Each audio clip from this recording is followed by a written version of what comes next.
Hey, what's up, fam? Given the last trailer for the fairy tale episode, I thought it was going to be mostly on Zeref's backstory and like expand on it, like, and then kind of like at the very end lead up to where he goes and talks to Acnologia, but they didn't seem to be that. It was like, I don't know, a little over half, probably like 60% of the episode, and then obviously led to fairy tale reuniting in the rest of it. But the bit we got added, I thought was pretty nice. But the obviously start out, little lad Zeref. He's just a young boy, probably like 8 years old, and he's kind of trying to figure out why people live and die, and know the purpose of that, and what exactly kind of differentiates the realms of life and death, and if he can figure out a way beyond those, and see what kind of comes when you die, and got all this like crazy concept of humanity, and it's kind of like cycle kind of stuff, some weird spiritual stuff kind of thing.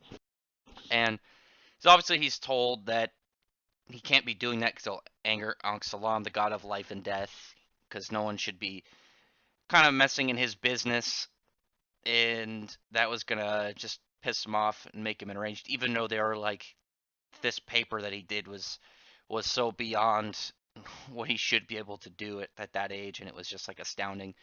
But regardless of that, they didn't want to mess with their god, and like Zeref, don't do this anymore. And then you get like years later, and one of the things is he sees some people carrying away a casket, someone died, and just that kind of like reminder of like death, and his curiosity towards it was pretty nice, and how he wanted to prevent people from dying, and that led him to develop the R system. And then even with that, you get like this pretty nice part when like, even though you're pretty smart, you're coming up with some really intelligent things, you're not considering like those that are to be sacrificed in order to do that. And it's reviving people is against like the natural way of life, and again, it's gonna just completely piss off Ankh Salam. And it just kind of continued that like little nudge they got. And then you see Zeref in his kind of like adult years, and he's trying to develop the Eclipse door. And once kind of that happened, they're like, all right, we know what you're doing. You're trying to bring back your brother. We're not having it. You're gonna get us in a bad space. And then they are like, all right, we're expelling you, Zeref. You can't be at this at the Mildian Academy anymore. And that's what kind of starts to upset him. And then when they tell him that his brother is never going to come back, obviously that kind of triggers the curse. He loses himself and kind of just radiates death magic and kills everyone inside the academy, and seemingly everyone in the town, and everywhere he goes he just starts killing all this, every animal and human, and later like plants and trees, and just everything starts to die around him, as the curse of contradiction is, Ankh Salam's death curse. It it was pretty nice. I always liked what kind of led up to Zeref, because it wasn't like some big tragic one-time incident. It was like multiple times throughout the years of, even though he was told not to do it, he was meddling in something he shouldn't have, and it just kind of happened in a very subtle, in a way, and then once it kind of realized, not so subtle. And that was pretty cool. And then kind of like going into his years of just walking around and accidentally killing people, not being able to control himself, and then at one point secluding himself, studying, learning, developing his magic, showing how he got so powerful, and then eventually learning how to create life, living magic directly, like the ultimate taboo magic, making the Aetherius demons that he wanted to use to kill himself, and just those steps eventually, and then getting obviously with END. But after that, we see stuff like him going up talking to Acnologia, starting up getting ready for the Dragon King Festival. And even though a lot of time you're gonna see like, the manga is gonna look better than the anime, even that kind of like setup when it kind of went to Acnologia, even though I don't think it was as intense, it still looks really nice. I like the colors a lot, and the way that the shading of it worked like inside that cave. I really wish that it like showed on the map where exactly it was, because I've always been really curious to where Acnologia was kind of had his lair over the years, where he was living, what continent he was on. But after that, we get back, and the guild's kind of all gathered back up.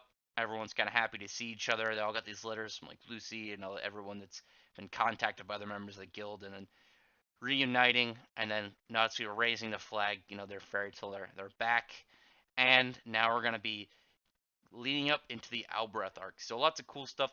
I was wondering if they were gonna have the Dragon Cry, like a little mini arc in between these two, and it doesn't seem to be the case. But luckily, the obviously the 100 Years Quest has that as canon. So if you are an anime only watcher and you just got to this episode, stop and then go watch the Dragon Cry movie and then come back because that movie is canon and it takes place between this episode and the next episode. So I won't spoil it, but I'm just gonna tell you that's the case. But otherwise than that, I think the episode looked really good. I don't think there were any like janky parts in the whole episode. And the last one, there were some couple bits, and well, really every episode you get some bits that are just like it gets to that those ones where you see people screenshot like a stopped motion part, and then it just looks super goofy, and then you get like the really good ones. This one just looked clean all the way through. Nothing like amazingly animated, but nothing bad. It just looked really consistent and crisp all the way in. And then we got like good lore stuff with Zeref. Nice lead up to the guild uniting. And I like. I always really like the way that this kind of really opened the next arc. The way that the guild kind of came back and they're like, we're still here, raising the flag, kind of stand up. Especially like after like the Tartarus arc and how like saddening it was and how much people lost. Like everyone seemed to really kind of lose like a big thing to them. I guess I was gonna say like kind of Wendy, but then she got her hair back. But that wasn't really a big thing. But like, you know what I mean.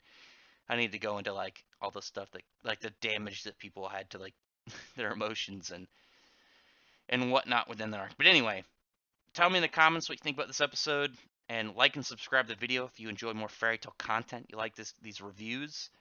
And if you're subscribed already, I appreciate it. I have also other videos, manga and anime stuff. But otherwise, thank you very much for listening and subscribing.